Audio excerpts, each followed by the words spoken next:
You already know what time it is. Welcome back in to the NFL with AJL, episode 19. We are live on a Tuesday evening, 7 p.m. Eastern time. You could have been anywhere else in the world, but you're locked in. Episode 19 of the NFL with AJL. Got a special guest this evening. We'll get to that in just a moment. Hope everyone is having an excellent April. Fantastic Tuesday. Hope your week's going well. I know it's early on, but nonetheless, want to spread the positive vibes for y'all. Appreciate y'all hopping on the show.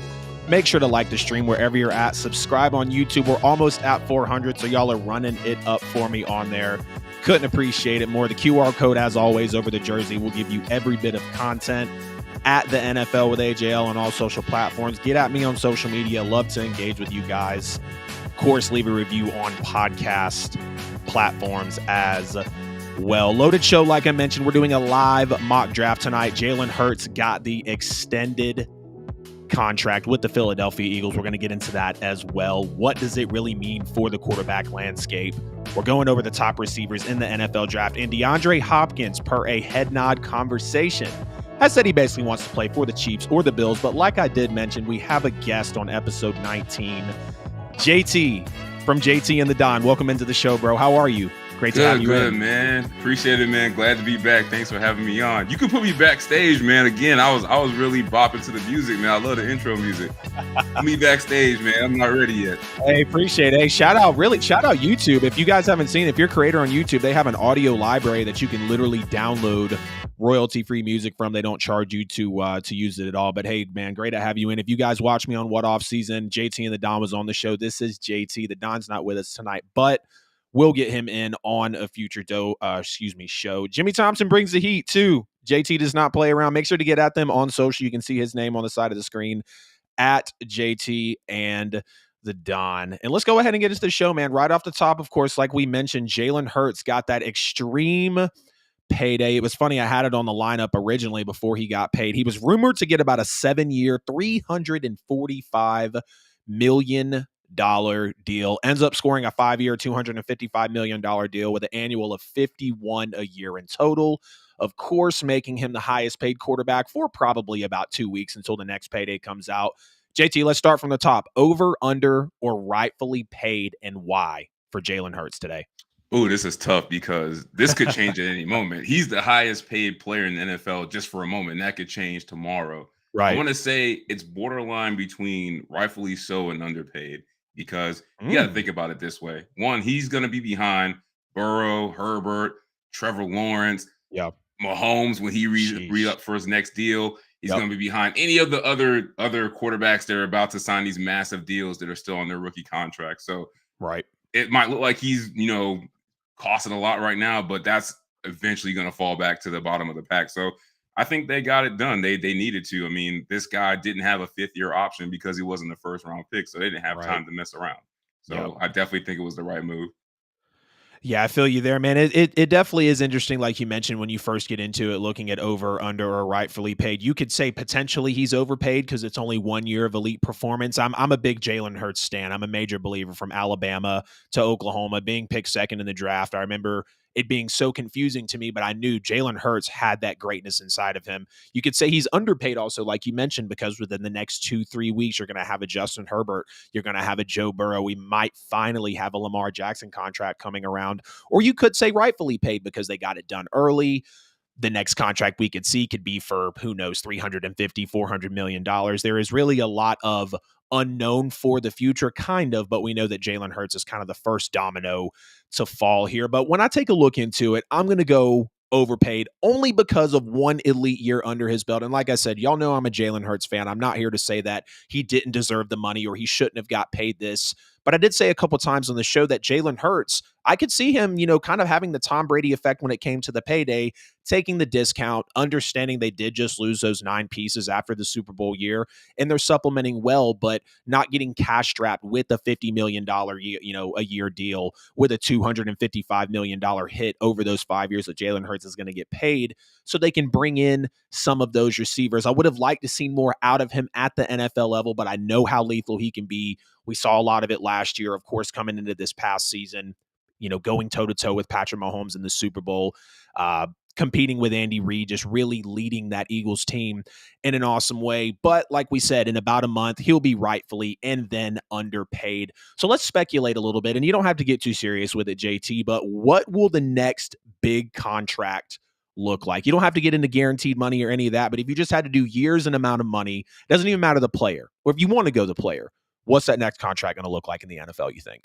Man, I need to catch my breath from what you said about Jalen Hurts and that contract, man. He took him to the Super Bowl. I mean, anytime a guy does that, man, he automatically goes into the we gotta pay him at some point Right. category. So, Right. but good question. I think the next contracts are gonna look really different because the next one up is my guy Lamar, who I think he should have been paid after Mm, he won his MVP season, but glad you bring it up. The Ravens have messed it up. So I think this is good for him because I think his will look like 200 million guaranteed. I don't know what the years will look like. I don't know what the money will look like, but I think he'll get the 200 million guaranteed. And I think his will be a little bit different. And I think maybe whoever's next, Herbert or Joe Burrow, I think the structure is going to be similar to the Jalen Hurts deal. Because I know that his deal, 75 million of it is not guaranteed. I know we see the Correct. big numbers and things like that, but Yep. I think 180 guaranteed total. I think that's the percentage that those other guys are going to have non-guaranteed in their contracts. I don't know what the guarantees will be, but Yeah. it will go as Lamar goes, and I think he's going to hit the 200 million guaranteed. Yeah, I would like to believe that Lamar is going to get that 200 million guaranteed, and again, I'm a Lamar fan as well, but realizing how Lamar hasn't been healthy the last couple of years, understanding the way things have played out with the agent, I would be hesitant to give Lamar Jackson a $200 million guaranteed deal, no matter how far you stretch it out. Justin Herbert, I'm fine with that. Joe Burrow, I'm fine with that. Some of these other people that we have coming up, like even Trevor Lawrence, who knows? He's probably going to get close to 300 million guaranteed by the time he gets paid. He's just now about to It's walk. the next man up. I'm saying he's just now about to walk into his third year in the NFL. My boy, well, really my uncle Ken, Kenneth Spradlin goes only 180 poor. So yeah, only 180 million, no big deal. I think his total contract his first year was a total of like $3-4 million, 6 or 7 million. So I think with the signing bonus, he's going to come in and sign 24 million at the signing bonus. But nonetheless, Jalen Hurts does get paid. If I had to say a next quarterback contract, I'm thinking maybe about what was reported as 7 years, 345, maybe 360 million, which will give about 52 a year. Call me crazy, but if Joe Burrow got a very similar contract to what Patrick Mahomes did after he won the first Super Bowl, if we're talking about a 10-year, $550 million deal for Joe Burrow, I'm not shocked by that. This is where the NFL is going. We could see 6 years, 300 million. But I love that you brought up Lamar because I kind of felt like, damn, I'm taking away Jalen Hurts' spotlight here. We should really just be talking about his payday. He just goes to the Super Bowl. He plays one of the greatest quarterbacks we've ever seen, and that's already kind of a unanimous conversation with people. So does this deal for Jalen Hurts mean anything for Lamar Jackson's deal? Does it increase, decrease the value? What are you kind of thinking now with Lamar now that Jalen Hurts gets this record-setting payday?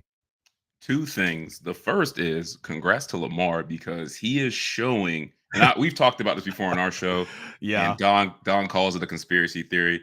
I think the scariest thing for the NFL is having a guy like Lamar negotiate his contract without an agent. Yeah. If he can get exactly what he wants or close to it without an agent, that's a big win for NFL players going forward because if you think Mm, about it, if you're a quarterback, what do you really need an agent for? I know there's damn. technical things, but if we're talking about in terms of Yeah. getting my money, we know everything about NFL contracts. We know how long they are, we know what's guaranteed, we know what's not. So if I'm a player and I'm elite, I know where I fall as far as annual average.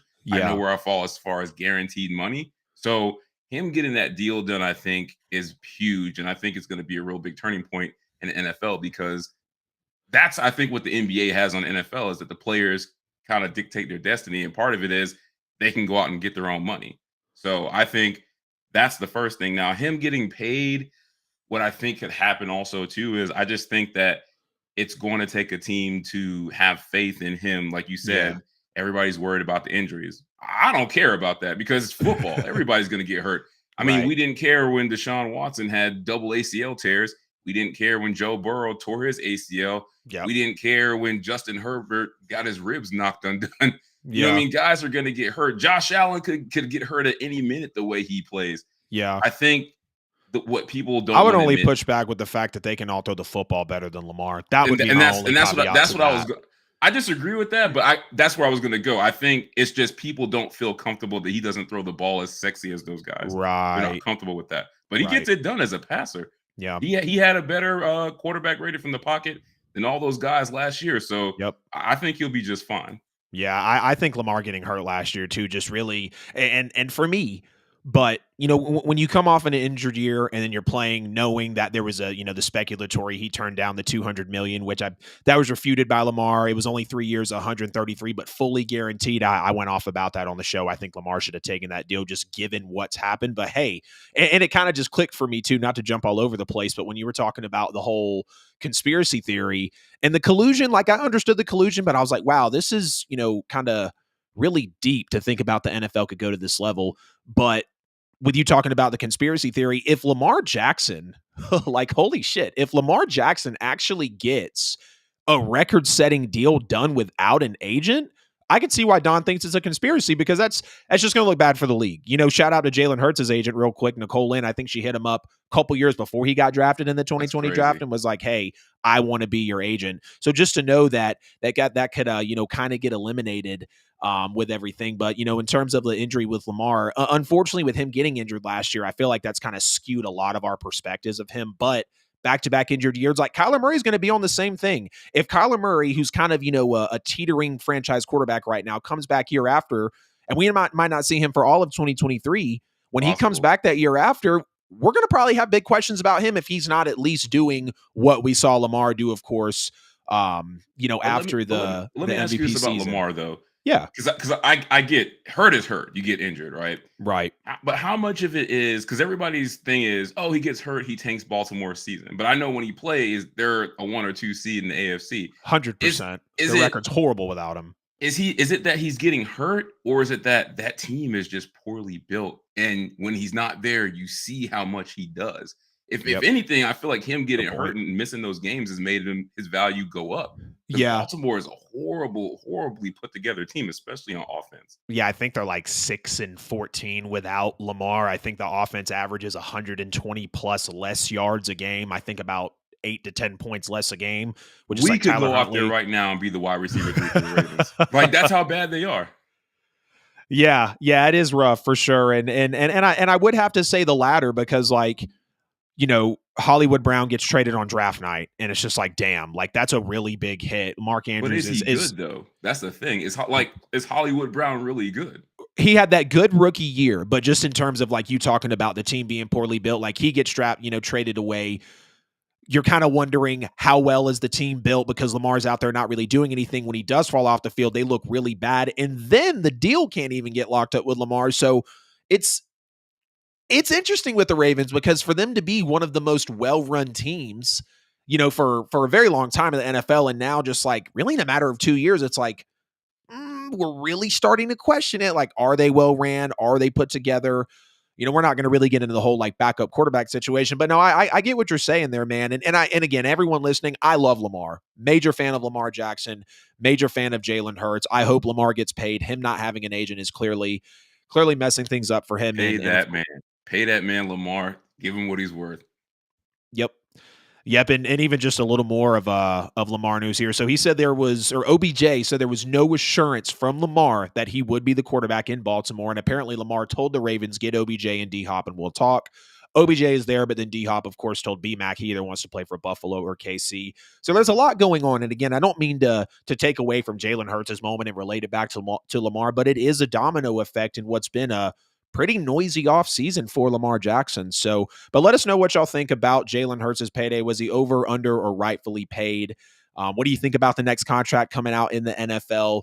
But we're going to go ahead and dive into these top 5 wide receivers or the top receivers, however you want to look at it, in the 2023 NFL draft. And after getting into some tape, man, I was pretty impressed with how my rankings jumped around. And I think people might not necessarily agree. That's what we make lists for, though, right? But I think people might be shocked at where I place some of these guys. The top 5, I feel like is, just about the same for everybody. But nonetheless, let's go ahead and jump into it, JT. We'll go from 5 to 1. Save the best for last. Give me your number 5 wide receiver coming up in this NFL draft. Number 5 for me, I'm probably gonna get a lot of heat for it, but it's Kayshon Boutte from LSU, man. I don't know what happened last year. I think the whole team suffered, but you Yeah. turn on that tape a couple years ago, you can see like he has special ability. And I think out of all the wide receivers that don't go round one, he could be an alpha if it all works out. So I think the talent is there. Yeah, I've heard a lot of good things about him too, and we know, Jamar Chase, Justin Jefferson. We even had Terrace Marshall in the midst of those two guys in LSU as well. So no, I'm not going to be mad about that at all. LSU's been able to put some awesome receivers into the league, and he's definitely been getting some talk about him as well. At number 5, and we're going to start it off crazy. Hell, you went with Kayshawn in the top 5. I didn't even have him there. Good receiver though. Number 5 for me is going to be Quentin Johnston, as I know he's huge. 6'3", 208 pounds, ran a 4.52. And you look at it, this is really your DK Metcalf, deep threat, big body receiver in the NFL draft.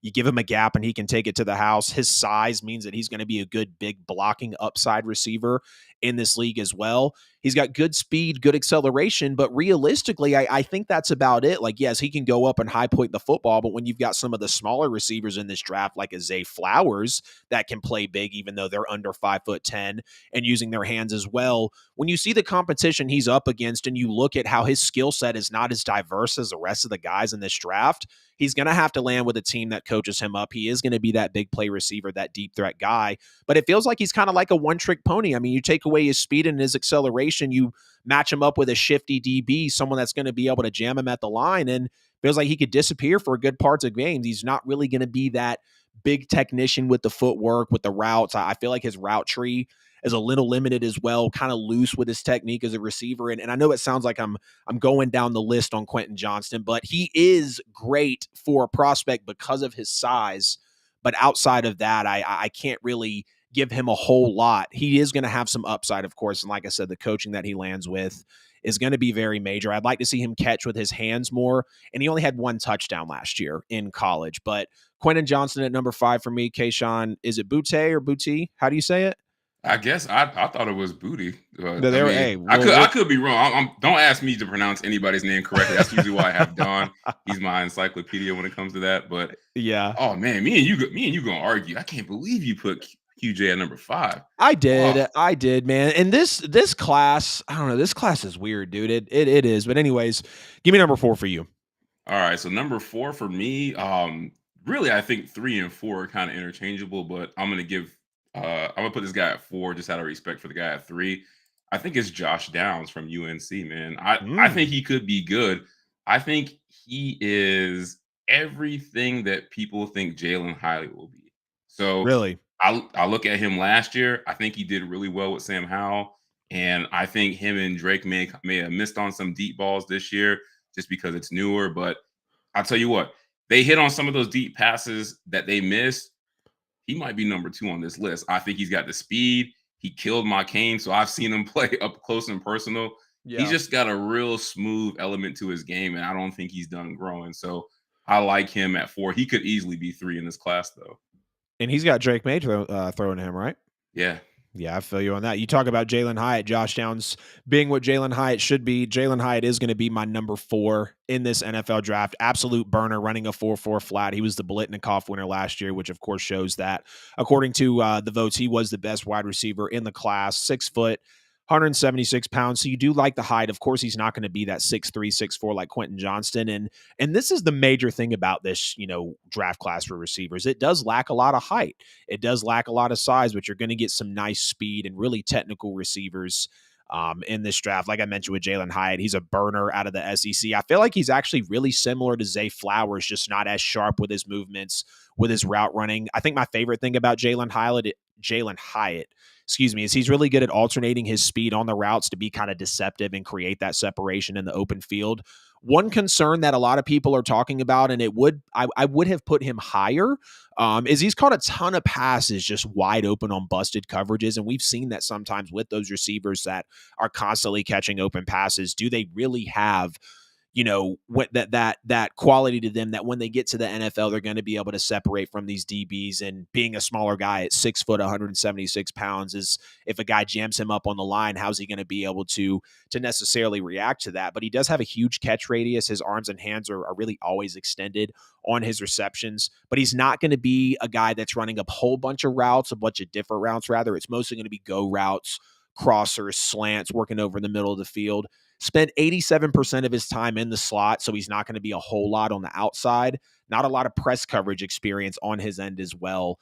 So when you see him getting jammed at the line of scrimmage, potentially, again, with his size, not going to be a major surprise. And he does only have one elite year under his belt, which, of course, it was more than enough for him to win the Biletnikoff. I really like Jalen Hyatt.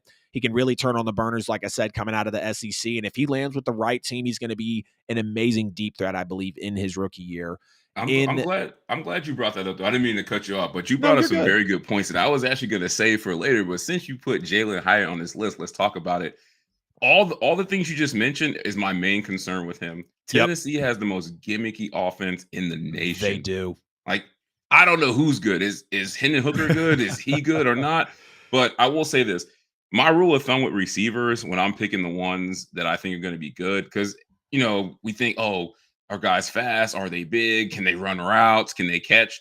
My thing that usually sticks is, can they beat press coverage and man? Yep. Like, that means you're a dog in the NFL. And the thing with Hyatt, you just said it. One, played majority of his snaps in the slot. Yep. And even more troublesome is, I think he played something like less than 40 career snaps where he actually was pressed. Yep. And when you look at like his numbers when he is pressed, they're horrible. Right. So I want to know if this guy can, one, get off the line, because if he can't, all that speed doesn't matter. In the NFL, he's not going to be just running down the middle of the field wide open. So he's really got to show me that he can beat press and get open, and I don't know if he can do that because Tennessee's offense just basically made him wide open every play. Yep. No, I know exactly what you mean. And that is a concern. Receiver coming out of the SEC, you do like to see it, no doubt. But again, some of the things that you mentioned, and you just want to see, again, more routes in his route tree. You want to see more than just the go routes or the slants or the crossers that he was running. And again, at 176 pounds, yeah, he runs a 4.4, but coming over the middle, I mean, he could get blown up. Some of these receivers, I thought he would be faster too. I mean, I know people play faster, but do you think he could be Will Fuller? Because I think that's like the ceiling for him. If he can get with a quarterback, they can throw the deep ball like Deshaun was doing in Houston. Like, can he be Will Fuller? Man, looking at Jalen Hyatt, he kind of feels like a faster Tyler Lockett, if I'm being honest with you. Like, he'll put his body on the line. He doesn't have the routes of Tyler Lockett yet, but in terms of being that short, medium, and deep receiver, I see that in Jalen Hyatt. Like you said, or really, like I said, one elite year, like you said, very gimmicky offense. He's going to have to grow, and that's another thing about this receiver class is maybe even outside of the first or second spot, it's a lot of potential. It's a lot of basic receivers in this draft, but they are talented nonetheless. So Will Fuller, I'm going to go more of a maybe Tyler Lockett kind of play style, but nonetheless, it's going to be exciting to see Jalen Hyatt. But give me your number 3 receiver in this draft, JT. I hate that I got to put him at number 3 because he's so smooth, man. This dude is nice. Jordan Addison, man. He did it. He did it in 2 different universities, man. Like he did. Put Pitt on the map. He was nice in the ACC, and then he hooked up with Caleb and Lincoln out west, and he just kept balling, man. Yep. I just think everything he does is nice, man. He's got enough speed to play in the NFL. We know he can catch. I mean, he's out there setting up dudes on routes just like, Devonta Smith would. Only thing I just want to see him is, can he beat, the press at NFL level? But I think he can, man. He's just crafty. He's nice. He's as NFL ready as it gets, man. I'm really confident in him, being a starter from day one. And I like him at number 3. Jordan Addison at number 3. Yeah, he did have a little bit of a rough combine. I remember after he went out for his first reps on the 40, I think in, his jumps and everything, he had like a sub 5, like raw or relative athletic score. It was really rough. And some people were like, ooh, this is the day 2 pick. But I think you got to look in total at Jordan Addison, and he's going to be a little further up on my list. But like you said, you hate to put him at 3. You can argue he's the best receiver in his class when you look at consistency. Like, he is very smooth. He's very nice with the way he moves in and out of the field, but I don't want to get too much into it. We'll get into him in just a little bit. Number 3 for me, and Zay Flowers here at number 3 was very impressive when I got into his tape. Now, he is very small, 5'9", 182 pounds, so he is going to be a little more stocky for being under 5'10". He did put on 12 pounds for the combine, which is something that you do like to see. He had that commitment to at least showing up bigger for the scouts, and more than likely, maybe he ran a little slower running at a 4.42. Maybe you would have liked to see the mid 4.3s or higher 4.3s for a guy that, isn't even 5'10", 5'11". But when I look at Zay Flowers, I feel like a little Hollywood Brown, potentially Miko Hardman, but he's a lot more refined. His routes are really sharp. He's a one-play walking touchdown. I mean, realistically, you let Zay Flowers get into an open spot in this draft, open spot on the field, and a good bit of receivers in this draft can do this. They're going to immediately take off. Again, running at that 4.42. He played all 4 years in college.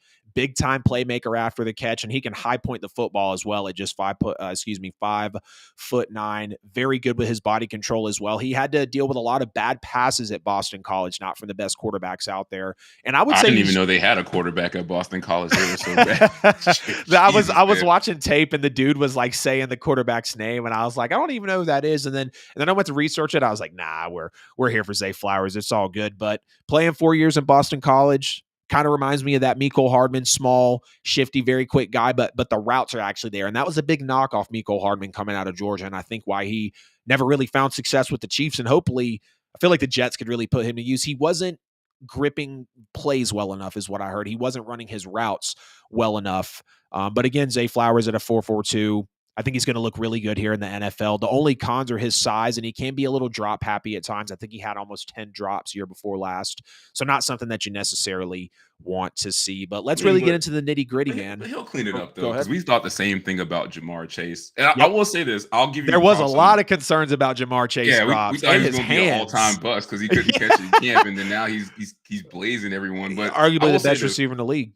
I like the Zay Flowers pick because he reminds me of another guy that when he came into the league, I was like, what? And then now he's just nasty. And I think if Zay Flowers gets with the right quarterback, I see like Deontay Johnson in him. Like just real smooth, can run great routes. And like if he's with a good quarterback, I think the drops will be less and less. And then we'll look at him like, wow, why wasn't he drafted higher? Yep.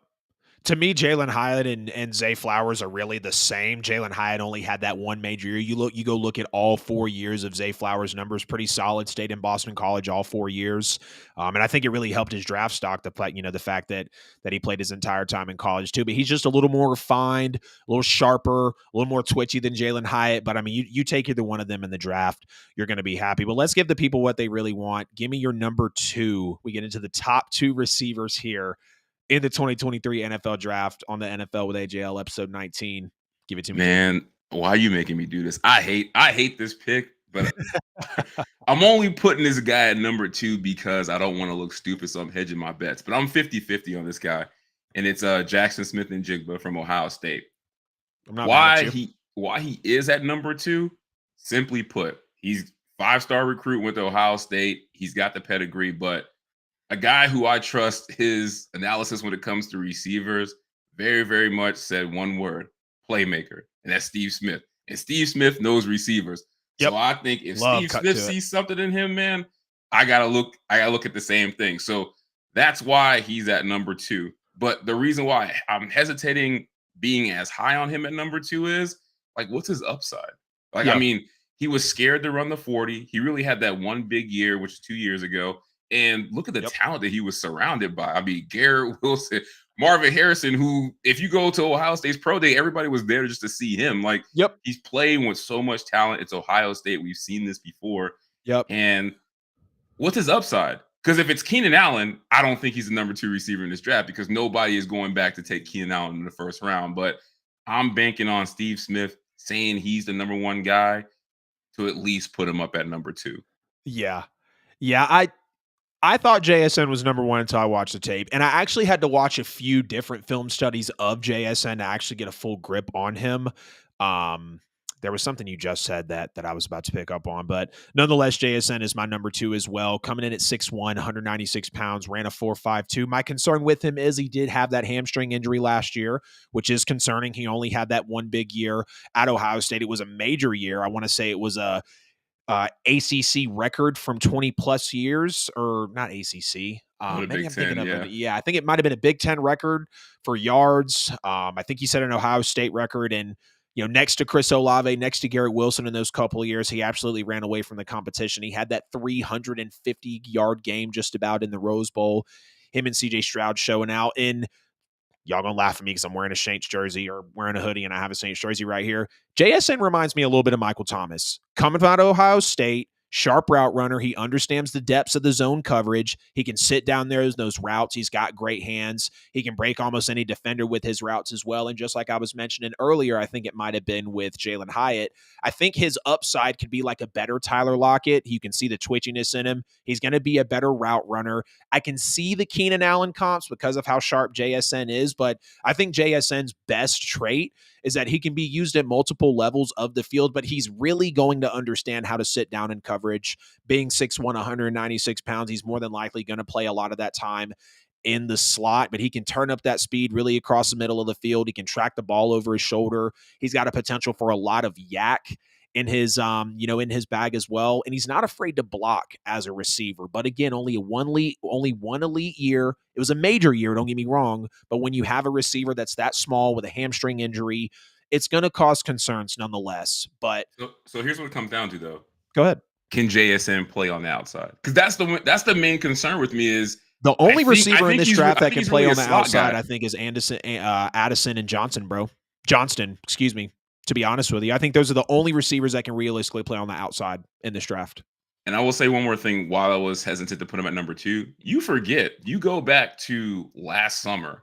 What were the rumors that were coming out about JSN? Is that scouts in the NFL, they don't think he's an elite first round talent. And I started hearing names like Rashad Bateman. That's who they think he reminds them of. And I'm like, wait a minute, this kid was supposed to be a superstar at Ohio State. And it's like, if NFL scouts a year ago are saying he's not an elite prospect, right? And I'm really confused on how I should feel about him.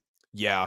JSN would be higher if he had a stat line of like Jordan Addison, or if he maybe won the Biletnikoff one year. Like some people might come in here and say, oh, I would take Jalen Hyatt over JSN because Hyatt, might have maybe, a Biletnikoff winner. And of course he ran faster and, the way he's built and everything. But JSN, what he really has going for him is he's got either the first or second best skill set in terms of like overall complete receiver. If he was as big as Quentin Johnson, he'd be the runaway wide receiver 1. Or if he had at least 2 years of solid production, because his freshman year, he had like no production, goes off in 2021 with, CJ Stroud. And then last year, I think he has 5 catches for like 50 yards, so the hamstring really bothers him.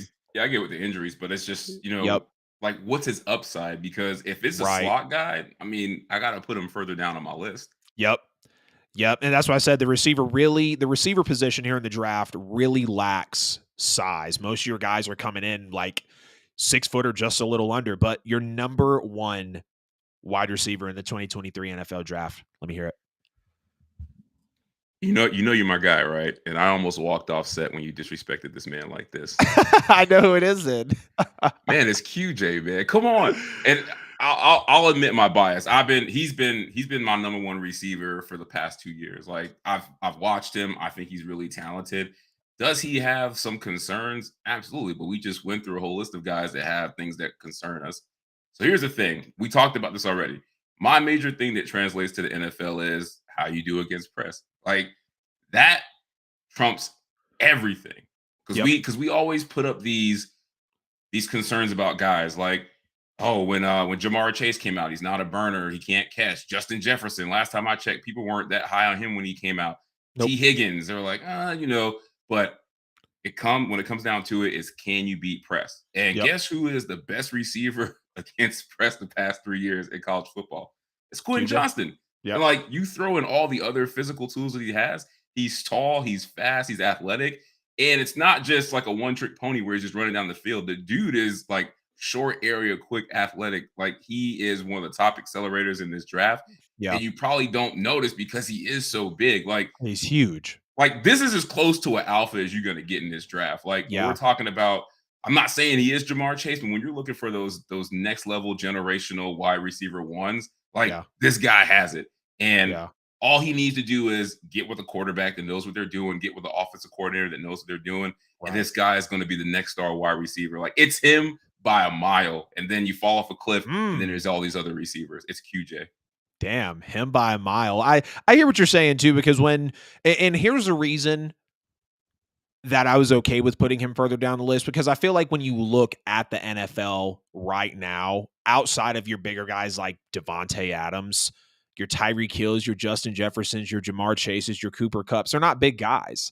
You know, they're guys that can play on the slot, also play on the outside, but absolutely dominate. And when I just look at the skill set of all the receivers that I named off ahead of QJ, that's where I get comfortable with putting him down there. But again, like you said, if he's, to you, far and behold, the best one in the draft and he pops, I've seen the skill set on the tape, so I wouldn't be shocked. But you know, I personally wanted to see a little more when I turn on the tape, but I'm not going to be mad at you for putting him at number one. Number one for me, shockingly, it was JSN for a while, but now that I've went through the tape, got my rankings down, it's going to be Jordan Addison at number one. Kenneth Spradlin said it earlier in the comments. He's his one based off the Pitt year alone, winning the Biletnikoff in 2021, going insanely berserk in the year with Kenny Pickett. Of course, that really helps Kenny Pickett's draft stock. Jordan Addison, though, at 5'11", 173 pounds, he really reminds me of a lighter Stephon Diggs, mixing a little bit of maybe that Devontae Smith, going to be that smaller receiver, but the way he can have his release around the outside, it looks really good when he runs a wheel route, when he runs a go route. He can hit you with the slant, the crossers. He's going to be that receiver that fits into those multiple positions on the NFL, but it's weird because he tested poorly at the combine. He doesn't really have the best measurables, but he plays like a hell of a receiver. Very, very sharp route runner. He really has that easy separation. And knowing that he entered the transfer portal from Pitt, going to USC, having the Heisman winner throw to him, like there was just so much that really could have happened and potentially went wrong with him. I'm sure you wonder, how with Caleb Williams and Lincoln With him Riley and and what just Lincoln Riley, happened. right? Right, yeah, with everything happening. And some would say, I wanted to see more out of Jordan Addison. I still think he could be a day two pick. When you look at his numbers overall, I mean, like Ken said, just from the 2021 year alone at Pitt from Kenny Pickett, absolutely berserk. But I'm going to put Jordan Addison at number one. And it was nice because the first thing I really thought of when I turned on the tape, I was like, this guy kind of feels like Stephon Diggs a little bit, like not going to absolutely burn you, but he's very technical, very good with the footwork. Really, there's a lot of moves in his bag that he can use, whether it's the release, whether it's sitting down in zone. But again, you're going to want to see him in that press coverage. How is he going to be when you get those guys that are like the Jalen Ramseys, the Sauce Gardners, the Trayvon Diggs, the real chippy cornerbacks in the league that are going to push you off the line of scrimmage? What's going to happen with that? But there you have it, ladies and gentlemen, the top 5 wide receivers in the 2023 NFL draft. I've got Jordan Addison 1, JSN 2, Zay Flowers 3, Jalen Hyatt 4, and JT wants to walk off the set with QJ at 5. Run through yours again real quick, man, for the folks. Oh yeah, sure. I had Kayshon Boutte at 5, Josh Downs at 4, Love the Addison at respect in 3, there. JSN at 2, and then Quentin Johnston, the GOAT, at 1. Quentin Johnston. He made sure to let me know Quentin Johnston, the GOAT, at number 1. I feel you there, man. Let's go ahead and get a little bit of a break here, read some ads on episode 19, and then we'll jump back in and start doing our. Well, actually, we're going to save the mock for last. We'll get into Deandre real quick and then end the show with the mock. I think that'll just be kind of a nice way to get us out of here. But like I mentioned, this is episode 19 of the NFL with AJL. We got JT from the JT and the Don All Sports podcast. Make sure to check them out on all podcast platforms, on all social medias. They've got that was the first thing that I really liked about you, man, when I came across you on social, is your work is so clean. Like I can tell when it's your post, like that's a JT and the Don post. So really good content on social, guys. Really good podcast. Him and the Don, Appreciate it. They seem like they hate each other, but they really don't. They just got great chemistry behind the mic and on the camera. Y'all are one of my favorite shows, man, for sure. It's like y'all are professionally sick of each other, but you know that you're good at what you're doing. So definitely go check them out on social, engage with them, leave them a review on podcast platforms. Of course, do the same for the NFL with AJL. You see the QR code on JT's side of the screen. Scan that if you can for all of our content. Like the stream, subscribe on YouTube. And as always, we're sponsored by Buy and Sell with AJL for all your worldwide professional real estate needs. Looking to buy a home, sell a home, or invest in real estate, make sure to hit them up on social. Get on their monthly newsletter, give you all the real news about the real estate market, nothing to get scared away from. And if you're looking to maybe know about a property address, drop an email, drop a property address. Maybe it's your home, your friend's home, that house that sat on the corner of the street for 90 years and you know it has. How much is it really worth? Buy and Sell with AJL can tell you. Let's go ahead and keep going, man, with episode 19, because DeAndre Hopkins, via a very interesting head nod interview with Bryant McFadden. Shout out B-Mac. He was on the show when we were the What Off Season Sports podcast. DeAndre Hopkins narrowed it down to the Chiefs and the Bills, not the Jets or the Patriots, for his new team via a head nod interview with Bryant McFadden. So, JT, which team would DeAndre Hopkins fit more with, the Chiefs or the Bills? I think it's the Chiefs just because I think D-Hop works better when he's a volume receiver. Like, I don't really know how effective he would be. Well, how efficient he would be playing next to Stephon Diggs, where they both got to split the target share. So Right. you plug him into KC, he basically takes over the targets that they've been trying to replace for Tyreek, and it's him and Travis Kelce, and I think that's a better fit. I'm going to say KC as well. And this was funny to see DeAndre Hopkins go about it like this, because you hope that he's being truthful, because I feel like everyone in the league really wants to see D-Hop go to the Chiefs or the Bills, just because the Chiefs, like, who doesn't want to see DeAndre Hopkins catch passes from Patrick Mahomes? Obviously, the Bills are right on the heels of the Chiefs, or so it feels like. Some people have said the Ravens. We heard Lamar talk about bringing DeAndre over. The Jets would be very interesting. Never really bought in on the Patriots, but of course, I'm going to say the Chiefs, due to Patrick Mahomes, due to Andy Reid. I feel like they'll really be able to get everything out of him. You know, I said a few weeks ago, I still think he's a top 5 guy in the league. If he's not top 5, he's definitely top 6 or 7. I mean, he's going to be up there with some of the best hands in the league. He's immediately wide receiver 1. You put him into, the system with Kansas City. It's a splash move for KC to further cement those back-to-back chips. Travis Kelce still going to get his attention, but bringing in a weapon, I firmly believe that that's the Chiefs' biggest need. And some people might disagree, because Mahomes just did it with a 7th-round running back and without a Tyreek Hill, and they recreate something out of a Kadarius Toney and a Juju Smith-Schuster. But I would love to see DeAndre Hopkins go here nonetheless. This is the best situation for him to win a ring, and he even said, I want a ring over money. And I even said it too. Look, DeAndre Hopkins, believe it or not, he's been in the league 10 years now. A long time, man. Exactly. He's becoming an old receiver now. So he's like, okay, I've made my money. People know who I am. I played my ass off between Houston, Clemson, obviously some time with Arizona. I want to get my ring. I want to be talked about later on after my career is over with. And whether he won a ring or not, we all have the respect for DeAndre Hopkins. And, with Buffalo, there is Stephon Diggs, there is Dawson Knox, but I think there would be some competition for receptions, like you mentioned, with Stephon Diggs being there. And I don't think D-Hop would mind that due to wanting a ring over money, but it just feels more clear cut. And I'm a little wary of Buffalo right now. I mean, we expect them to be so much. And the Bengals are realistically doing better than them, over the last 2 years. And that kind of shocks all of us. The Bills should have been there. They should have been won a Super Bowl, should have been to the biggest stage, but it's it's okay. We don't have to beat around the bush about this. You can say it. Like, we're concerned about Josh Allen. That's what this is. I don't know why everybody's so afraid to say that. It's like, I don't know. He's like, damn, he's holding back, bro. Yeah, we're weary about Buffalo. No, we're weary about number 17. And it ain't just us, because his own receiver is asking what the hell is going on. So, of course, I would go to Kansas City, because I know Mahomes is money. Yeah. And I am like, I wasn't kind of, going through that statement just to kind of tiptoe around being worried about Josh Allen. Josh Allen has looked concerning in some big games for sure. You kind of get that early on with Mahomes and Reed. They were really leaning on Patrick Mahomes, but clearly they can do that. He's an anomaly. At some points when you had the Saints really leaning on Drew Brees, the Packers really leaning on Aaron Rodgers, and that was when it got, later into their careers. Josh Allen's still very young, though. He's still on a major contract. He's still one of the elite quarterbacks, or we want to believe he's still in that elite tier of the league. But I want to see better, contribution out of that defense on a more consistent basis. I want to see better coaching out of Sean McDermott on a more consistent basis. I want to see more offensive weapons with Buffalo, because, I mean, you know, the Bengals are there. If Tua's not a question at quarterback, I think we're talking about Miami being better than Buffalo. Let's just be Yeah. real. So it's not just Josh Allen that I'm necessarily caught up on. But do you think D Hop in year 10 actually moves the needle for a team to go further in, title game appearance, maybe the Super Bowl appearance?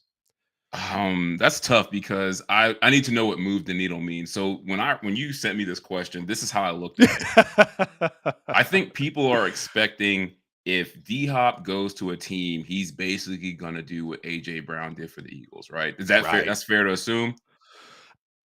Like Ironically, I if don't that's feel the like question, that's fair no. because D Hop's 10 years in, you Yeah, but know? I mean, people still think he's a top 5 receiver. Right. Right. That's No, fair. I don't think he's gonna move the needle much. He's not what he used to be, and to be Yeah. honest, I gotta see him really be that guy that I saw 3 years ago because Yeah.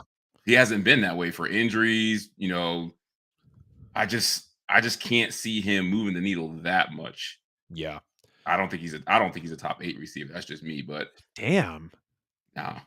There's So top if 5, there's a lot of guys I take over him. yeah, I mean, you got D Hop, Jefferson, Jamar, Tyreek, and I mean, I just thought about it before. That's why I was like, yeah, DK. yeah, DK. There you go. I mean, some people say Amon-Ra St. Brown. He's really come around. I mean, I know Diggs, there's I people out take there over that, him. yeah, Stephon Diggs as well. So yeah, He's you know where he is? He's at the point D Hop. where yeah, he Diop's at the point where I'm like, do I like T. Higgins better than him? And I have a because T. Damn. Higgins is a stud. But He like is. let's People forget about him because Jamar just came in and was like, "Fuck you guys, this is my team now." Jamar just took the top off as a rookie, but dude. that's where I'm at. I'm like, is D Hop better than some of these younger guys? You brought up one, Amon-Ra St. Brown. Like, I think D Hop is better than Monster. him right now, but T. Yeah. Higgins, I can't definitively say he's better than him. Yeah. Terry Yeah, it's McLaurin, wait, what'd you uh, say? Terry McLaurin, Yeah, Scary Terry's fair though, because he's still very young. I was shocked because I was like, okay, people forget DeAndre Hopkins was like 2012, 2013 when he got drafted coming out of Clemson. And he really balled out in Houston. I mean, from Brock Osweiler to Deshaun Watson to everything that happened with to D Hop. Hoyer. Not Say Hoyer. again. What's the other guy that was there? Is it Case Keenum? God, I think so. I think there was a Brian Hoyer, but yeah, DeAndre Hopkins has had he's had quite a time in the NFL, and I was so excited because Kyler, one of my favorite players, hate that he had the non-contact injury, but I was stoked when DeAndre Hopkins went over to the Cardinals because I was like, one, that was a move I didn't really see happening, but two, Kyler took a leap. I don't know really if D Hop took a leap because the team felt better because DeAndre Hopkins showed up, and I feel you, it's not the same from when he went from Houston to Arizona because now he's going from Arizona, a couple of injury riddled years, like and like you said, Steroids. yeah, that's tough. I mean, you got Jamar Chase and Justin Jefferson in the first couple years just destroying the league. Tyreek Hill didn't go anywhere. Devontae's still there. Yep, absolutely. Devontae Adams is like, when you look at Devontae Adams, like just the level of consistency, like you put him up there with like how Julio Jones and AB were like that receiver for a stretch of like 8 to 10 years. Devontae Adams is just year by year cementing that. I mean, if he doesn't have turf toe just a few years back in one of his, last seasons with Rodgers, I think he has a really great stat line. But But that hold on real quick. But no, you're good. that's why I said that I don't know if he can move the needle because if this were Devontae Adams going to the Chiefs, or like yeah, like I'm going to Vegas and I'm Oh putting hell money on yeah. them for the Super Bowl. But they're similar in age. Like Devontae's still out there as a top 3 guy where Yep. D Hop were like, is he better than Terry McLaurin? Like, I don't Right. think he can move the needle if we're Damn. having that conversation. Right. Because it's like I want to. Let me see real quick. I just butchered You want that, to but I check feel their like ages. Google. Yeah, Google know what I meant. I just butchered the hell out of that. Yeah, no, I'm just looking at seeing how long Devontae Adams has been in the league. He's been in since 2014. Geez, 3 straight years of 100 catches. I think it was 20. Yeah, if he doesn't get injured in 2019, I believe it is because he still had 83 catches, 997 yards. He's just an end zone freak. I mean, Yeah. 87 touchdowns in 9 years. So, and he kind of has a career year when he goes over to the Raiders who didn't look good at all. But yeah, it's interesting for D Hop and I'm still a big fan. I hope no matter what he does, he goes to a team where he can get back to that, 1,200, 1,300 yard receiver. I'm kind of on the fence on if he's still there, but If he goes to a place where he can get volume, he can flirt with that. Because Michael Yeah. Thomas could easily do that if he's getting 150 Don't targets talk a to me about season. Michael Thomas. I've been telling people like Mike is back. I got faith. He's Okay, back. bro. Mike is I back. hope he is. Really hope Michael Thomas is back, but just I don't know. I don't know. We got a mock draft to get to. You go get Fool me 3 times, it's over, right? I guess, man. So sometimes you just got to learn when to move on. I feel like it's been, time after time, season after season, and it's like, oh, funny, Derek Carr comes in. Now we're going to restructure, whatever. I mean, if Michael Thomas pops, I'm happy. I'm glad because it was my first Saints game in New Orleans, and I'm standing there and I'm like, Kamara Thomas, Kamara Thomas, Kamara Thomas, and I'm just like, fuck. Now Kamara's going through all this with the whole Las Vegas weekend. Michael Thomas hasn't played in years. I'm still glad I took the Kamara jersey, but anyways, yeah, kind of just took y'all down the path of buying a jersey. I'm real picky when it comes to stuff like that. But enough talk about that, man. We are about to get into a live NFL mock draft. JT has agreed to suffer through this with me. He's got all the odd picks. He's got number 1 overall. I've got all the even picks, so I'll go to 2 and beyond. Let me go ahead and share my screen real quick. I wish this looked a lot better, but the effort for the graphics and everything is kind of weird, but nonetheless, we are here. So there's no time limits, man. Obviously, the people got stuff to do, so they don't want to fall asleep on us. No, I'm kidding. You're good. Number 1 overall, though, Bryce Young, or excuse me, not Bryce Young. Jesus, that's who some people are saying is going to go number 1 overall. Let you get into the draft. You're first on the clock, man. Panthers at 1. Oh, Who then are we're you gonna keep taking? this. We're gonna keep this quick. It's Bryce Young. Vegas already told us it's gonna be him. Right. Yeah, we've got those reports coming out of Bryce Young being first overall. Dealt with a lot really not dealt with a lot in college, but dealt with that a little bit of inferior Alabama roster, and he's a great prospect nonetheless. No more to really chop up about. I brought Bryce Young. Number 2 to the Texans. I'm going to take CJ Stroud because I don't believe Davis Mills is the answer. He had an okay couple of years, but they're clearly at the number 2 pick for a reason. Number 3, Arizona Cardinals, JT. What are they doing here? Some people say they could trade back. This is very interesting at the 3rd spot. Number 2 is actually interesting. I think it's going to be a quarterback, but I really think it's going to be another guy. But CJ is the pick they should make. I'm assuming the Cardinals, because Will Levis is the odds favorite to be number 2 pick in Vegas right now. So I think that's interesting. Yep. 3, let's say the Cardinals stay there. I think they go Will Anderson. He's the best player in the draft. Yeah, I agree with you. Will Anderson by far, he's a freak, and to know that he could rush the passer on the edge, he could play as outside linebacker. He was actually on Keyshawn, Jalen, and Max this morning, and he was just really talking about, how he's got a very, very varied skill set here. So we got number 1, Bryce Young, number 2, CJ Stroud, number 3, Will Anderson off the board. Number 4, the Colts. We're looking at Anthony Richardson. We're looking at not Jalen Carter. Jalen Carter's there, of course, but we got Will Levis also. I think Will Levis goes number 4 overall to the Colts. Who you got at number 5 for the Seahawks, JT? Oh, I don't even have to trade up to get this guy. The guy at the top of the screen is Jalen Carter. Jalen Carter at number 5. You think he's the second best player in the draft? Jalen Carter? No, I think it's Bryce Young. Bryce Young, number 2. Alabama strong holding the first and second best player. All I need to know was last year when they were talking about prospects, all that people talked about was who is number 31 from Alabama. That's who we really want to draft. That was last year. Yep. All right, Detroit here at number 6 on the clock. In my past drafts, I have taken, I think, a pass rusher both times, and there's one sitting on the board. I'm pretty high on this guy. Actually, this will be a little bit of a different pick for me. I'm pretty high on the gentleman that I took earlier here. It's actually the guy right above who I'm going to take. I'm going to go Myles Murphy at number 6. I think he's actually pretty similar to Will Anderson. He's just not as cleaned up as him, but he can get off the line very quick. He uses his size very well. I originally took Nolan Smith here at number 6 in a couple of mock drafts ago, and I'm very high on Nolan Smith as well. I just think he's a great athlete, but I'm going to go Myles Murphy, number 6, out of Clemson to the Detroit Lions. Raiders are a real interesting spot here at number 7 because you still got Anthony Richardson on the board. Who knows where they will go, though, JT? You tell me. I feel like if if either him or Levis are there, they can't pass that up. So let's go ahead and plug Anthony Richardson in.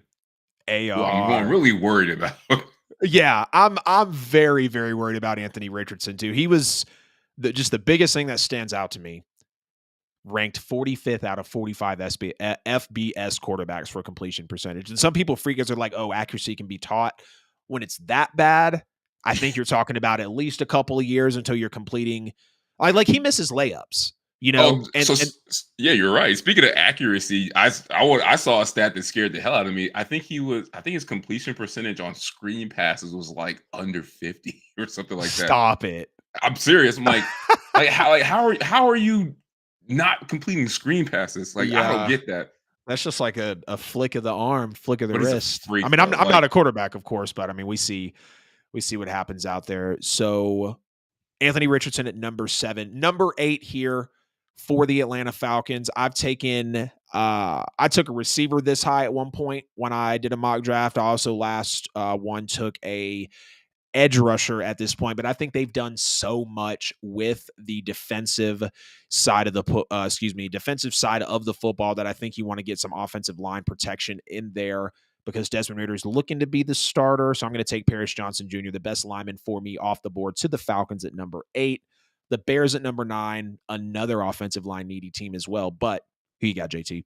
oh, you stole my pick, man. That's who I was gonna mock to the Bears was Yep. Paris. Perfect Um, protection for Justin Fields. Very familiar. so I'm gonna go with a guy that I had going earlier in my draft, and he fell, and that's Tyree Wilson. I'll put him there. Ooh, okay. Tyree Wilson at number 9. So no offensive lineman for the Bears. Not with him on the board. I don't think you could pass that up. So Tyree Wilson was another guy that I'm not a major fan of. I don't like the slow first step. He does have some awesome numbers. I can't remember the exact stats. I said it when I went over the defensive line rankings, I think last show with Justin Marville. But yeah, I'm not. I think that's a big reach for Tyree Wilson, honestly, at number 9. And I think that Chicago should go O-line as well. Now, there is probably going to be, Osiris Torrance, Broderick Jones, who isn't as high on some people's boards later available in the draft. But Tyree Wilson was one of those when I looked at the tape, I was like, damn, I'm not feeling it like some folks are. But we got the Eagles at number 10, say the need of a wide receiver, a guard, potentially a center. I'm looking at back a couple of my other mock drafts. The Eagles are an interesting one here. But I think with this player still sitting on the board, you've got some age in this unit of the offense. So I'm going to go Peter Skoronski at number 10 to the Philadelphia Eagles for some Jalen Hurts protection. The Titans are at number 11. See, we're thinking alike. I had Skoranek going to them too, man. They replaced Kelsey, man. Yeah, because Kelsey's great, but he's getting older. Getting older for sure. Oh yeah, for sure. Ooh, so this is tough. My gut tells me that this will be JSN. Yeah? Yeah. Is that who we're going? Yeah. Heard that. JSN at number 11. Ryan Tannehill maybe get a little more comfortable. Who knows if Malik Willis will be stepping into the spotlight anytime soon. But Jackson Smith at Jigba at number 11 to the Tennessee Titans. So number 12, the Texans, who I took CJ Stroud number 2 overall for them. Let's see who I would possibly actually had the last 2 mock drafts I did. I had Tyree Wilson going to the Texans. I don't know. This one's interesting because it's like Which way do they go? Because they have so many needs. Yep. I feel you. It's like I want to go receiver.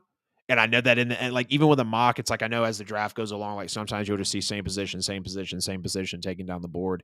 But especially when it's a loaded draft, I feel like it's either some people have mocked JSN here at 12 because he would really complement CJ Stroud. And of course, we've seen the quarterback wide receiver college tandems that have now been reunited in the NFL. Let's see here. I don't know. You think wide receiver would be a good pick? I feel like so because they're not really dealing with a whole lot, and they just lost. I know they just got Robert Woods, but they just set Brand. No, I feel like they're gonna go. Who is it? I feel like they're gonna go with the freak pick here. I don't know if this guy's gonna be good because he hasn't played enough games. But Lucas Van Ness is somebody I think that they could take a chance on, thinking this is gonna be like their next JJ Watt. Yeah, he's a monster, but I just haven't seen him play enough games. Right. Yeah, that's Lucas Van Ness is a guy too that I know he's high on a good bit of boards, but I'm just like you said, you want to see more games. You're not really sure. Mm. At some point, they got to start this cornerback run because there's like 5 elite ones in this draft. Yeah. Yeah, there is. Damn. You know what? Let's get CJ Stroud a weapon because he's going to need one early and often. So Go let get me your go to the boy. top here. Let me filter him out. Let me just take him because the Texans are believers. I got Jordan Addison Woo! going at number 12. Yep, my number one receiver in the draft. Jets Oh, on the that clock at number that will rock draft world. 13. I've had them taking linemen both times, and Jordan Addison at 12. That's gonna rock the world, man. So Jets at 13. He said that's Let's going to go rock the world. with the Georgia offensive tackle. Let's go Broderick Jones. I think Yep. he's the next tier. Yep. Broderick Jones. I think I had him going in my first draft for sure. All right, Patriots are here at number 14. A third round tight end. That's a blocker. I know, right? Jeez. I'm glad. See, this is why I keep my recent mocks because I'm like, okay, where could they go? Hmm. Okay, so I think it's between two people right now, and I think I know which way I'm going. Michael Mayer would be the most Patriots pick. It would be. It would be. Like, yeah, we're just gonna bring in a tight end. And what's crazy is like I wouldn't want any of these tight ends in the first round, but I know there's gonna be a team out there just with the way the draft falls Yeah. that they're gonna take a tight end. I feel like the guy at the top fits what Bill Belichick likes in a defender. I think You Devin think Witherspoon. I think yeah, he's see, you're thinking corner too. I'm gonna go Christian Gonzalez though, best corner in the ooh, draft at number 14. freak. So yeah, monster. He crazy how athletic he is. All right, Packers at number 15, and Jordan Love is supposed to be that guy. Aaron Rodgers is still a Packer though, so we don't know who you got at number 15, man. I feel like they've drafted these players every year for like the past couple years, and I'm gonna put Nolan Smith in this spot here. Ooh, They so love Georgia. yep, I was thinking Nolan Smith at 14. And I feel kind of bad taking Christian Gonzalez at 14, but I feel like with that defensive pedigree of New England right now, um, you know, they kind of had a rough go at it ever since J.C. Jackson and Stephon Gilmore, I believe both of them getting out of town, But kind of was that filling up. Go ahead. they always do that. Like Bill Yeah. Belichick They always just has move built his on. defense from the back forward. Yep. They just kind of move on. They just move off of them. Move off of them, no problem at all. All right. So number 16 with Washington here. Ooh. And I just don't think Sam Howell's the guy, to be Oh, I honest with you. disagree. I think he's gonna be nice. You do? Tell me Yes. why. Tell me why real quick. I think he's going to be nice because I think all the like the metrics tell you that he's going to be nice. He's big enough. He has a really strong arm. He's athletic, and you look at when he played in North Carolina, like he was really nice. I think it's going to work out, man. I just think if they get the right play caller in there, I think he's going to shock a lot of people. I'm very high on Sam Howell. Heard that. Yeah, he just got drafted last year too, didn't Yeah. he? Okay. I am excited about Bieniemy being with Washington. I think it's Oh just a yeah. matter of time before Bieniemy does get that head coaching job. I love Ron Rivera too. Major respect to what he's done, and he got the Carolina job, turned them around in a pretty good fashion, trying to do what he can with Washington. They just got sold too, but I think they're still going through like all the transactional stuff and everything. Let's see. We still got a lot of linemen on the board. Good linemen on the board too. I Mm, think I see that linebacker. I think mm, that might be the spot where you take a gamble on Van Ness. that's what I was thinking. Honestly, that's what I was thinking. I know that and I'm gonna take him too. I know there's like I mean, hell, with what Chase Young, who else is on that defensive line over there in Washington? All the first rounders. Right, right, For yeah. Bama. Right, literally ton of first rounders. That's what I was thinking of. I was just like, what names are they? But nonetheless, Steelers at 17th overall. Ooh, so it's funny. I'm going with the guy that I think is cornerback one in this draft, and that's that guy right there, Joey Porter Jr. Joey Porter, at number 17 to the Steelers. Heard Yeah, that. You think he's cornerback one in the draft? I do. It's Nice. close. It's between him and Gonzalez. I think Gonzalez has Damn. the athleticism, but Porter's just physical, man. And his Yeah. dad played in the league, man. You can't underestimate that. He was Yeah. good. Who was his dad? Joey Porter. That was such a dumbass question. I'm about to get trolled so Yeah. hard. Well, that's also why I picked him to go to the Steelers because his dad played for the Steelers. Heard that. Heard that. I have a lot of respect for it. If you see him, you'll know exactly who his dad is. They're like twins. Heard. But you All got right, an so 18. yep, we got the Lions here at 18, and in both of my mocks, I've had them taking a edge rusher because, or just defensive linemen in general, because they were horrible. They were horrible at defending. They just had a horrible defense last year. Points, pass yards, rush yards. You pick Aiden Hutchinson and you still can't stop the run, and that's the major thing to me is I think in the NFL, like if you can halfway stop the run, you're good because it's all about passing. But if you can't stop the run at all, you're going to get beat by the worst teams in the league. Like you have to have, I feel like that backbone to your team. And I mean, you got Kalijah Cansey here on the board. You still got Brian Breeze. You've got BJ Ojolari, who I'm kind of high on too. Some people don't think he's a first rounder, but I agree. I agree with the sports scoop. I think it should be the guy at the top of the board. Kalijah Cansey. No, I think it should be Devin Witherspoon. Really? Yeah. At 18, Really? for sure. Because I don't think he'll really be there.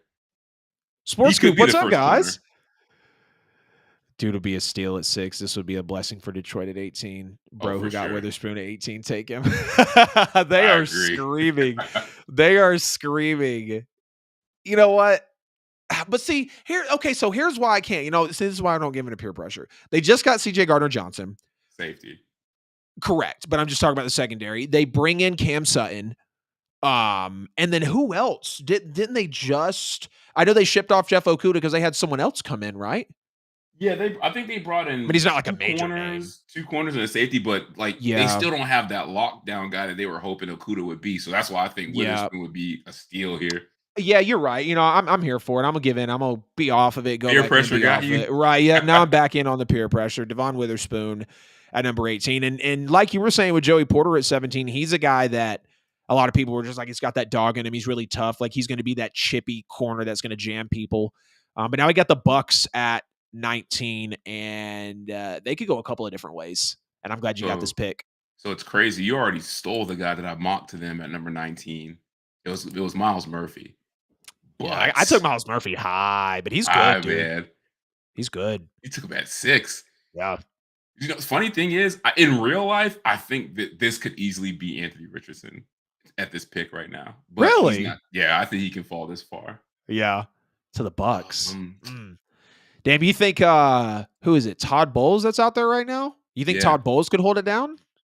I think he's lame duck at this point. Yeah. It's just kind of waiting on who's next on the market at a good coaching price. They need D linemen and O linemen. So I'm looking to see who is better on the board for me right now. You know what? I'm very, very skeptical about this guy, but he's a freak. The talent is there. Let's go ahead and put Brian Brisset there. Heard that. If he can stay healthy, that is a freak of nature. Yup. All right, we got the Seahawks here at 20. I feel like they definitely need to go trenches either way. We haven't had an O lineman in a while. I'm looking at Darnell Wright. I'm looking at Harrison. Kalijah Cansey, almost kind of felt like the immediate pick. But he seems like he would fit what they like to do. Like just a athletic, undersized guy inside, just rushing the passer. Yeah. Players coach too with what's it called? Real players coach and Pete Carroll, likes to mentor guys and whatnot. I'm going to go Darnell Wright out of Tennessee though. They need to protect Geno Smith. He just had a great season, and I'd like to see him do it at least one more time, if not two more times. I don't want to just be a one and done. Chargers at 21. I feel like this is one of the locks of the draft where you got to go receiver. I'm not telling you who to pick, but people talk about locks all the You time. already picked the guy that I mocked here. This is where I was mocking Jordan Addison to go, was to the Chargers. We'll take your boy QJ. Oh, that's the pick. I hope he lands here. Yeah, that would be crazy. So he can show everyone why he's wide receiver 1. Yep. I think I'm going to turn right around and yeah, I'm going to take Zay. Yep, okay. I'm going to take Zay at 22 because OBJ's cool, but he's coming off 2 ACLs. I thought Rashad Bateman was going to be a lot more than he really was. They got to do something. You know, whether it's Lamar or not, you're not going to. I mean, if they're okay with having Mark Andrews and OBJ be the receiver core with Tyler Huntley, then cool. But I think you can't pass on Zay Flowers right here. He's a great player for sure. Number 23. I mocked the wide receiver here. It was QJ. At 23? Yeah. Damn. Because I think he's going to fall. I think he's going to fall. Yeah. Yeah, QJ, yeah. Yeah. Let's go. They need a cornerback, don't they? Yeah. I think they're still trying to get their bearings with Dantzler a little bit. I know they just lost Patrick Peterson to the Steelers, which was major. P2 is going to be crazy with the Steelers, too. Joey Porter, P2, Minkah Fitzpatrick, boy. Let's go Steele, man. Let's go Cansey. Elijah Cansey at 23. It's too far for him to fall. Right. I'm here for that, too, because Danielle Hunter's still with Minnesota?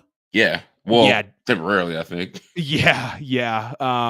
It's so just to talk about Minnesota for a second. I remember like 3-4 years ago, like you just had Harrison Smith on the back end who was just so feared. You had Eric Kendricks at the linebacker position.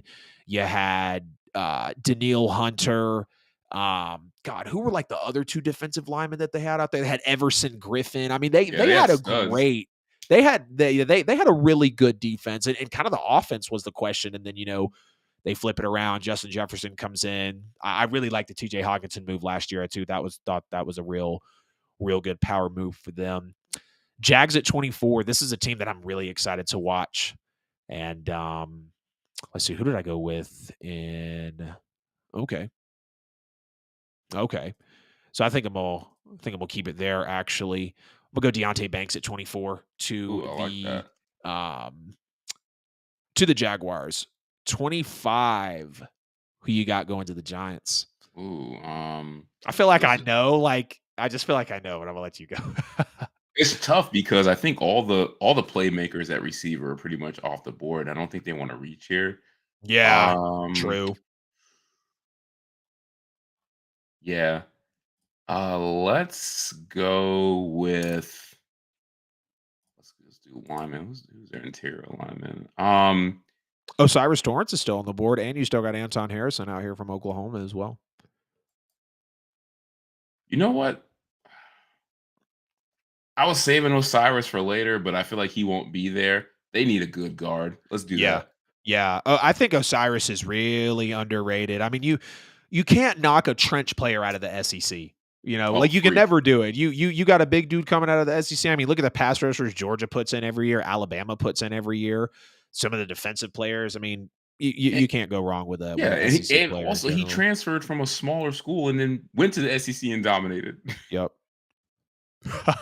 I'm gonna fucking do it, bro. Do it. Thank you. That's exactly who I had, and that's exactly where I hope he goes. Because if he didn't go 26, I was probably gonna maybe would you put him at 27th? Yeah, they're gonna take Bijan here. He's a big faller. I'm not gonna lie, if Bijan doesn't go first round, I'm not shocked because the last team, the Cowboys, to pay a running back, they solidified that no one was ever going to get 15 a year again. Now you've got Christian McCaffrey making 12, Aaron Jones making 11. So the running back position continues to get devalued, but Jerry Jones did just come out and say he wants to get CeeDee Lamb and Trayvon Diggs paid. So let's just double down, with the madness and go Bijan Robinson, running back out of Texas, to 26th to the Cowboys because they don't have Zeke anymore. Bills at 27, JT. To go back on what you just said, that you wouldn't be shocked if Bijan fell out of the first round. I could absolutely get with that because this is the same league that let Jonathan Taylor at 5'11", 230 plus pounds, ran a 4.3 40 fall out of the first round.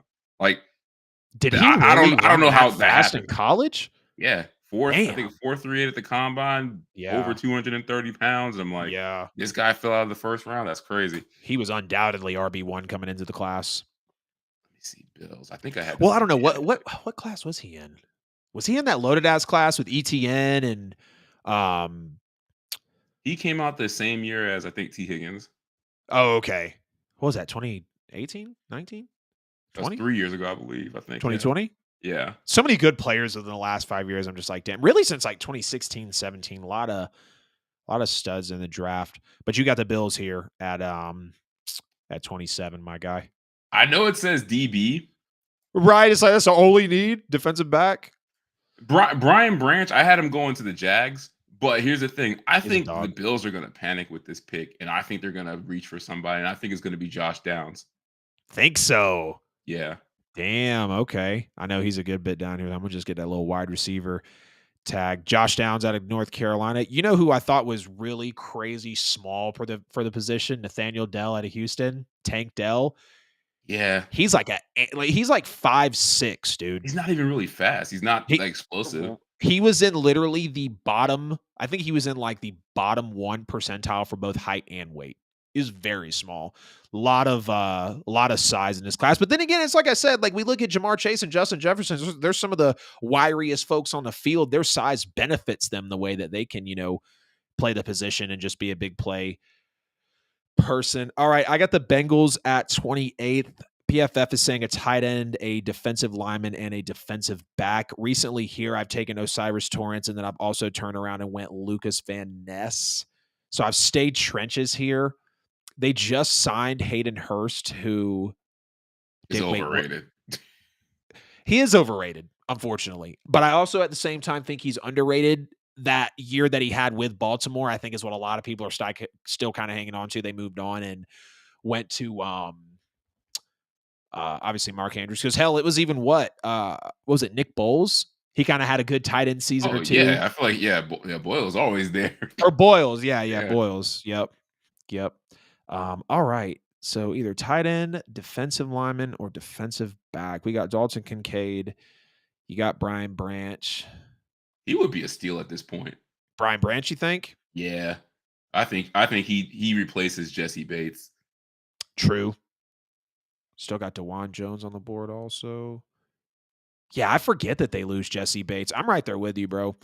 I'm gonna go Brian Branch to best safety in the draft, big playmaker coming out of Alabama. You got my Should I Saints switch? at 20. You got my Should I give Saints at this pick to 29, you? bro. I feel out of place making this pick, but No, I want to see who you go with. I'm cool because I'm still pissed we only got the 29th pick out of Sean Payton. I'm glad we got something. Don't get me wrong. I would like to see my Saints trade up on draft night. I really would. There is a lot of trenches in this draft, and I think we have to go defensive line. But I don't know if we should reach because of what we've given up in recent years. But no, you're good, bro. I want to see where you go in this one because you still got some good players out here. my head tells me it's Harrison, but I wouldn't be mad about that.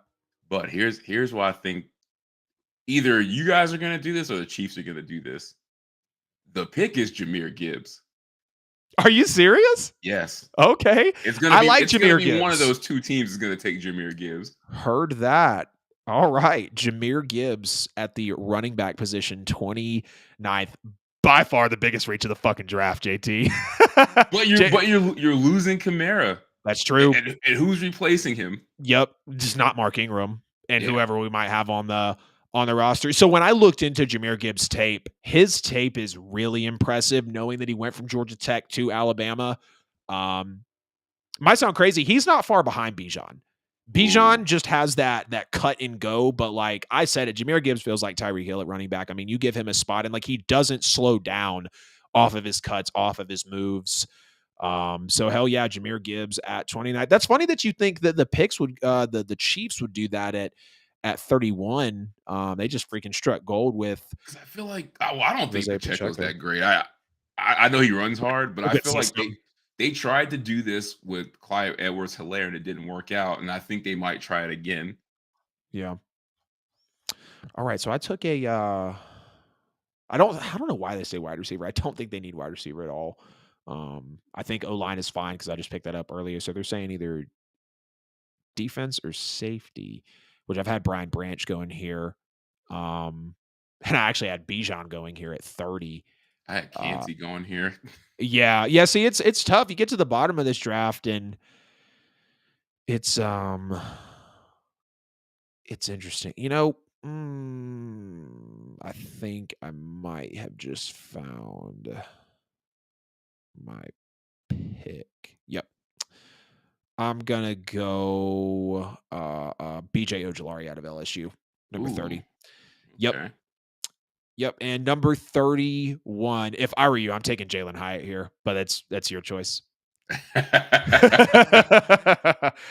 Mahomes somebody. I mean, I know there's still gonna be folks on the board, I but think the wide receiver one is already on their team, and you'll see next year. It's Sky Moore. I think he's a Sky Moore dog. is fire. Sky Moore is actually a really good pick. He's actually a really good Um, pick. I think they need pass rushers because I don't know if Frank Clark's coming back. They really need edge rushers. So Yeah. let's go down. Let me see if I can find gold in this pick. Yeah. Oh, you still got so there's Felix, there's also Will Anderson, or not Will Anderson, geez, Will McDonald. What is him? Adetora, whatever his name is. Adetomwa Adeborwe. I know he was a sleeper. He's a good edge that's still on the board. I don't know if you heard about him at all. He had a nice little impressive pre-draft preparation, I guess is what you'd call it. All right, so I know I had Jahmyr Gibbs going here, but I like him for the Saints better. I'm Thank you. gonna go up and let's go with I forgot the guy's name, but he plays for Georgia. It's a linebacker. Oh, linebacker for Georgia? I think so. Let's see. Or are you talking about let's see. I feel like I know who you're talking about. I just can't place it. I don't know if he's a linebacker though. Are you talking about no, you're not talking about Keely Ringo because he's a corner. He could be the pick here, to be honest with you. Yeah. No, I don't. It's not from Georgia. I think it's from Clemson. Oh, were you talking about Trenton Simpson? Yes. Yeah, okay, that's fair. I love me some Clemson linebackers, bro. I don't know about you. People say Isaiah Simmons ain't it. I think Isaiah Simmons is a monster. I think he was so quick they moved him to like safety or secondary. I just Like love Clemson Simmons. secondary players though. AJ Terrell too. You know what I mean? So I like freaks. Like if you're at the end of the and he is draft, a you don't freak. know what to do, and there's a freak, man. Bet on the athletic talent. I Yep. think Trenton Simpson. I know it's a reach, but I can see him going at the back end of the first round. Somebody reaching on him. All good, I man. know I got an F on mine because you sniped me for all my picks. You snipe me for all my picks. I love it. All right, let's see. So just for a total review, don't want to name them all off, but you can see Bryce Young, CJ Stroud, Will Anderson headline it. Will Levis goes 4. Miles Murphy 6, Anthony Richardson 7, Falcons go O-line, Tyree Wilson at number 9, 2 receivers at 11 and 12. The Patriots pick up Christian Gonzalez at number 14, Nolan Smith at 15, and you can see how we rounded And my out. Dolphins are forfeited. I know. Didn't y'all get that for like tampering? Yeah, and we didn't even get Tom Brady. Or y'all trying to bring in Sean Payton as coach and like Tom Brady as like part owner? Wasn't that the thing? Yeah, Man, failed miserably. If there's been one team this year that I've really wanted to get Lamar, it's been y'all. Oh, for sure. Honest, like I think y'all are Super Bowl contenders immediately when Lamar Jackson walks in the building. And you could say that for any team, but like you're talking about Jalen Waddle, you're talking about Tyreek Hill. That's a major part of it. Mike McDaniel shocked the hell out of me. I was very, very impressed with what Mike McDaniel did. But yeah, it's weird to only see 31 picks going in the first round. QJ to the Chargers at 21, Zay Flowers to the Ravens at 22. You got the Saints reaching on Jahmyr Gibbs at 29, Trenton Simpson at 31. So there you have it, ladies and gentlemen. The mock draft 3.0. Pause the video at any point as I'm scrolling up. Mock draft 3.0. We did it live. No trades with JT from the JT and the Don All Sports podcast. Let me go ahead and unshare that so we can just get both up here on the screen. Man, I appreciate you jumping in the show tonight. Appreciate everyone. That was episode 19 of the NFL with AJL. Going to hit this outro music, and then we'll get out of here, JT.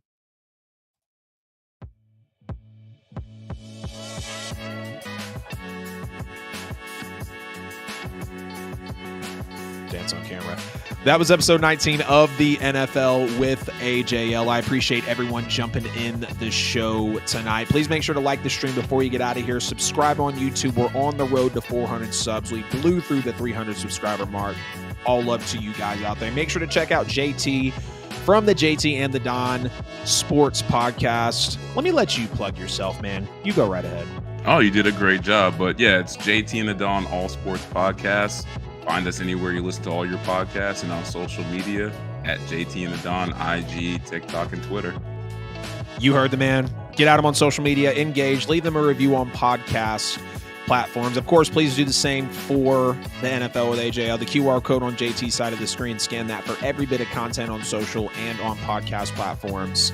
If you can't find me, you're just simply not looking hard enough. If you can't find either of us, you're just not looking hard enough at the NFL with AJL, at JT and the Don. We'll be back Friday. Last position class we'll be going over is the quarterbacks. A little bit of Falcons content as well, because I see y'all out there loving the Falcons content as much as you might think it's gross with the Saints hoodie and the Saints jersey and the Saints backdrop. It's all good. Episode 19 of the NFL